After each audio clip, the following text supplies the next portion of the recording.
तो doctor strange ही असली villain है मल्टीवर्स सागा का। अब देखो फेज 4 में काफी लोगों ने मल्टीवर्स के साथ छेड़छाड़ की। कैंग ने टाइमलाइंस को डिस्ट्रॉय किया, वांडा ने एक यूनिवर्स को बर्बाद कर दिया और सिल्वी ने तो कैंग को मार ही डाला। लेकिन कोई भी डॉक्टर स्ट्रेंज जितना डिस्ट्रक्शन नहीं कर पाया।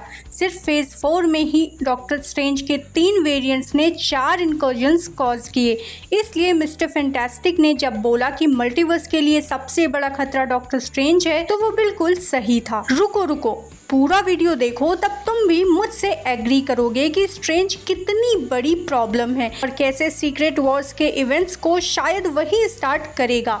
हो सकता है डॉक्टर डूम के साथ मिलकर। पहली बार जब हम उससे मिलते हैं तो ये स्टैब्लिश होता है कि वो रूल्स नहीं मानता। जब पहली बार वो टाइम स्टोन का यूज करता है तो एक मिरर जैसी वॉल उसके सामने आ जाती है, लेकिन अगर ध्यान से देखो तो वो सिर्फ मिरर्स नहीं है, उसके खुद के मल्टीवर्सल वर्जन्स हैं जो उससे दिखते हैं। तो पहली डॉक्टर स्ट्रेंज मूवी से ही वो मल्टीवर्स को छेड़ना शुरू कर रहा था। अब ये थोड़ा ज्यादा लग सकता है, लेकिन मैं तो ये भी कहूंगी कि टोनी स्टार्क की डेथ के लिए भी डॉक्टर स्ट्रेंज रिस्पॉन्सिबल है। ये उसने मल्टीपल पॉसिबिलिटीज देखी थी और टोनी की डेथ जरूरी थी वाली बात मत सुनाओ मुझे। पॉसिबिलिटीज की फर्स्ट रूल ये है कि वो इनफाइनाइट होती हैं और अगर स्ट्रेंज चाहता तो वो और कुछ मिलियंस फ्यूचर देख सकता था जहाँ सबको बचा सके। मुश्किल होता लेकिन नामुमकिन नहीं था। क्यों नहीं किया उसने? क्योंकि स्ट्रेंज को यूनिवर्स बचाना नहीं था, उसको थानोस, टोनी स्टार्क और इन्फिनिटी स्टोन्स को हमेशा के लिए एलिमिनेट करना था।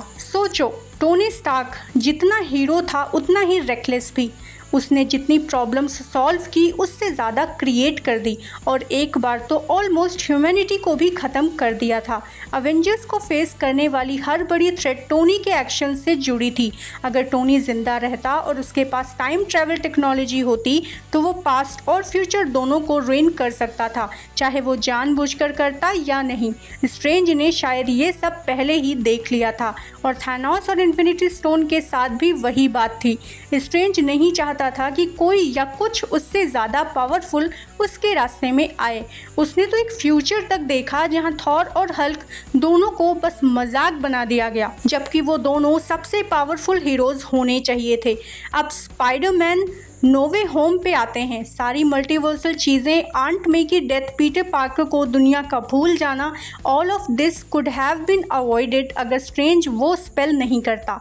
हाँ, पीटर ने उससे हेल्प मांगी थी, लेकिन याद रखो पीटर एक 17 साल का लड़का है। उसको मल्टीवर्स या उस स्पेल के खतरनाक रिजल्ट के बारे में कुछ पता नहीं था। लेकिन स्ट्रेंज जो दुनिया के सबसे पावरफुल सॉर्सरर में से एक है, उसे ये सब पता था।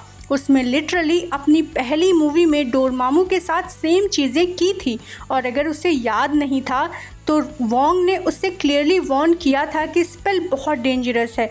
तो नो वे होम के पूरे इवेंट्स के लिए रियल फॉल्ट किसका है? डॉक्टर स्ट्रेंज का। मल्टीवर्स ऑफ मैडनेस की बात करें तो 1 साल से ज़्यादा हो चुका था जब वांडा ने हेक्स क्रिएट की थी और स्ट्रेंज ने कभी उससे इसके बारे में बात तक नहीं की। और जब मल्टीवर्स ऑफ मैडनेस में उससे मिलता है तो वो कहता है, मुझे पता था तुम वेस्ट व्यू वाले इंसिडेंट के बाद मुझसे बात करने आओगे। तो अगर वो इतना पावरफुल सॉर्सरर है जो हर थ्रेट पे नज़र रखता है तो उसने वांडा से तब बात क्यों नहीं की जब उसने एक पूरी पॉकेट रियलिटी बना दी थी? और अगर कोई ये बोले कि उसके पास टाइम नहीं था तो भाई उसके पास स्पाइडरमैन के साथ मल्टीवर्स को ऑलमोस्ट डिस्ट्रॉय करने का टाइम था। लगता है इन्फिनिटी वॉर के बाद या तो स्ट्रेंज वैसे थ्रेट्स को देख नहीं रहा जैसे उसने वादा किया था, या फिर वो जानबूझकर सब होने दे रहा है। अगर वो वांडा से हेक्स के टाइम या उसके बाद बात कर लेता जब डार्क लॉर्ड उससे ओवरटेक कर रहा था तो मल्टीवर्स ऑफ मैडनेस की ट्रेजेडी अवॉइड की जा सकती थी। और सोचो, वांडा अपनी पूरी प्लानिंग छोड़ देती है क्योंकि उसने अपने बच्चों को डरा दिया। उसके एक्शंस गलत थे, लेकिन क्या तुम्हें लगता है वो ऐसी ही उन्हें हार्म करने वाले स्टेप्स उठाती अगर उसे पता होता?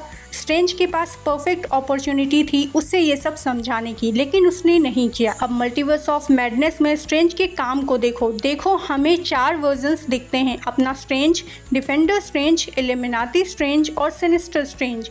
इनमें से 3 वर्जन्स इनकर्जन्स कॉज करते हैं। अपने स्ट्रेंज की बात करें तो उसने वांडा को नहीं रोका, अमेरिका चैवेज ने रोका था।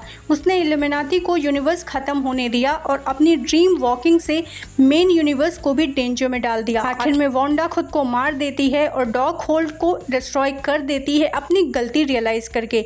लेकिन स्ट्रेंज ने इस सब से क्या सीखा? कुछ नहीं। उसके पास अब एक थर्ड आई है और वो क्लिया के साथ नए मिशन पे निकल चुका है जिससे कुछ हुआ ही नहीं।